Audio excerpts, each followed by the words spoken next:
सरगुजा संभाग को हमने इसीलिए वहाँ संभागीय यंत्री का हमने ऑफिस किया है। तमाम सारे किसानों के लिए जो सुविधाएं हम दे सकते हैं इस विभाग के माध्यम से। मेरे को लगता है हजारों किसान हैं, लेकिन केवल शासन कितनी बड़ी योजना का 83 किसान को ही आज तक लाभ मिला। इन मशीनों को उपयोग करने के लिए हम उन्हें ये सुविधा प्रोवाइड करते हैं। और मेरी जानकारी के अनुसार मशीनें 2 साल से खड़ी हैं और उसमें जो सहायक कृषि यंत्री हैं उनको केवल फाइनेंशियली केवल 5000 का पावर है। पूरे संभाग के लिए तो मान लीजिए अंबिकापुर में कार्यालय है उसका, तो क्या उसको रामानुजगंज ले जाना है तो क्या 5 वो मशीन जाएगी कैसे? 83 किसानों कस्टम हायरिंग बताए हैं, क्या उनकी सूची उपलब्ध करा देंगे? और इसमें ना रोटावेटर वहाँ चल रहा है, ना केजविल है, ना नांगर है, कोई चीज ही नहीं है वहाँ ताकि उसको किसानों को दिया जा सके। स्पर्श multi speciality hospital full time विशेषज्ञों की देखरेख में पैथोलॉजी और डायग्नोस्टिक की बेस्ट इन क्लास सुविधा, साथ ही दे रहा है न्यूनतम दर पर हेल्थ पैकेज की सुविधा। स्पर्श मल्टी स्पेशलिटी हॉस्पिटल, एक एहसास अपनेपन का। अध्यक्ष महोदय, अब मशीनें, ये बात सही है कि पहले की मशीनें हैं रखी हुई हैं, लेकिन वर्तमान में वहाँ उस क्षेत्र में, वहाँ उस केंद्र में जो मशीनें वो सभी चालू हालत में। और जहाँ तक आपने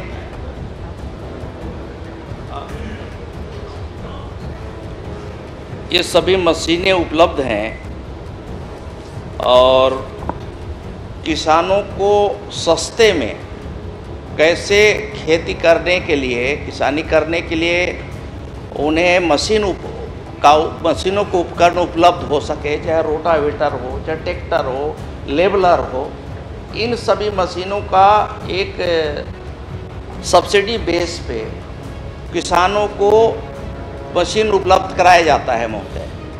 अब ये बात सही है कि मात्र जो है 83 किसानों को वहाँ उपलब्ध हो पाया है, तो इस विषय को मैं काफ़ी गंभीरता से लेते हुए हमने विभाग को भी निर्देशित किया है कि ये जनहित का मामला है। आम जनों से, आम किसानों का कैसे हम बेहतरी के लिए काम कर रहे हैं, कैसे उनको अच्छी सुविधा दे सकते हैं। सरकार की जब इतनी अच्छी योजना है तो ये पूरी तरह से केंद्र सरकार के द्वारा जो संचालित योजना है महोदय। और मुझे खुशी है इस सदन में बताते हुए कि पहली बार भारत सरकार ने इस स्कीम को महत्व देते हुए हमें भारत सरकार से आवंटन जो पहले मिलता था उससे इस बार आवंटन डबल किया गया है महोदय। तो मैं समझता हूं कि बाकी जो कमियां हैं उन सभी कमियों को हम समय रहते हुए उसे पूरा करेंगे। और ख़ास करके जो हमारा सरगुजा संभाग है, सरगुजा संभाग को हमने इसीलिए वहाँ संभागीय यंत्री का हमने ऑफिस किया है कि जिससे कि उस क्षेत्र में आने वाले तमाम सारे किसानों के लिए जो सुविधाएं हम दे सकते हैं इस विभाग के माध्यम से, वो सुविधा जो है उनको हम पहुंचा सकें, दे सकें। वो पूछ रहे हैं कस्टम हायरिंग क्या है, यही पूछ रहे हो ना? जी जी, कस्टम हायरिंग समझा दीजिए इनको। महोदय, किसानों को ऑन पेमेंट इन मशीनों को उपयोग करने के लिए हम उन्हें ये सुविधा प्रोवाइड करते हैं। अध्यक्ष महोदय, आपके माध्यम से जानना चाहूँगा मंत्री से, और 83 किसानों कस्टम हायरिंग बताए हैं, क्या उनकी सूची उपलब्ध करा देंगे? और पूरे संभाग में, सरगुजा संभाग बहुत बड़ा संभाग है और उस संभाग भर में केवल कहाँ वो उन मशीनों को 83 किसान, जो वहाँ मेरे को लगता है हजारों किसान हैं, लेकिन केवल शासन कितनी बड़ी योजना का 83 किसान को ही आज तक लाभ मिला। और मेरी जानकारी के अनुसार मशीनें 2 साल से खड़ी हैं और उसमें जो सहायक कृषि यंत्री हैं उनको केवल फाइनेंशियली केवल 5000 का पावर है। छोटा सा मशीन खराब होकर पड़ा हो गया, उसको मेंटेनेंस करने के लिए उसके पास पैसा नहीं है, उसके डीजल वगैरह देने के लिए पैसा नहीं है, और उसके चलते कोई किसानों को उसका कोई लाभ नहीं मिल पा रहा है।